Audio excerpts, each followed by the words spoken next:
നമ്മളൊന്നും ചെയ്തിട്ട് കാര്യമില്ല. ആരും കാണാൻ പോകുന്നില്ല, എവിടെ എത്താൻ പോകുന്നില്ല. അതാണ് റിയാലിറ്റി. ഇത് മനസ്സിലാക്കാൻ ഞാൻ കുറച്ച് വൈകിപ്പോയി. 3 ദിവസമായി ഞാനിങ്ങനെ വീഡിയോ ഇടണേ.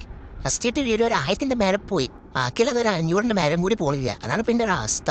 എന്റെ അവസ്ഥ എന്നല്ല, ഒറ്റമിക്ക ആർട്ടിസ്റ്റിന്റെ അവസ്ഥ ഇതൊക്കെ തന്നെ ആവും. എവിടെയെങ്കിലും ആരെങ്കിലൊക്കെ ക്ലിക്ക് ആയി, അത്രയാണ് എനിക്കിപ്പോ തോന്നുന്നത്. ഇതിപ്പോ നിർത്തിയാലോന്ന് വരെ തോന്നിപ്പോവും. പിന്നെ ഇതിനോടൊരു ഇഷ്ടം കൊണ്ട് അങ്ങനെ നിന്ന് പോണതാണ്.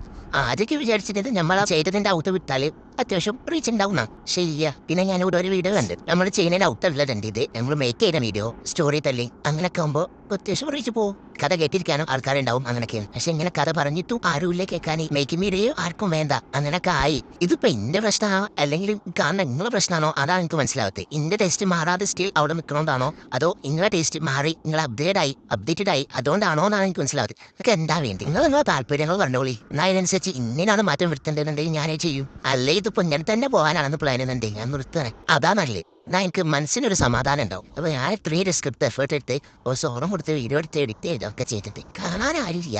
വല്ലാത്തൊരു അവസ്ഥ തന്നെയാണ്. എത്ര പേർക്ക് അത് റിലേറ്റ് ആവും എനിക്കറിയില്ല. പക്ഷെ എന്നെ സംബന്ധിച്ച് ഭയങ്കര ടച്ചിങ് ആണ്. ഞാനെന്റെ രോദനം പറഞ്ഞ് അവിടെ ഒരു ഹാമ്പറിനെ സെറ്റായി കഴിഞ്ഞു. സ്പൈഡർമാൻ ടീമിൽ ഒരു ഹാമ്പർ, അതായിരുന്നു ഇന്നത്തെ എന്റെ വർക്ക്. അതായിരുന്നു ഇതിന്റെ കഥ ഇനി അട്ടപടിയിലായി പറയാം. വീഡിയോ ചെയ്യണ്ടെങ്കിൽ പറയാം, അല്ലെങ്കിൽ ഇതോട് കൂടി ഇവിടെ കയ്യാണ്. അപ്പോൾ കേറാ ബൈ.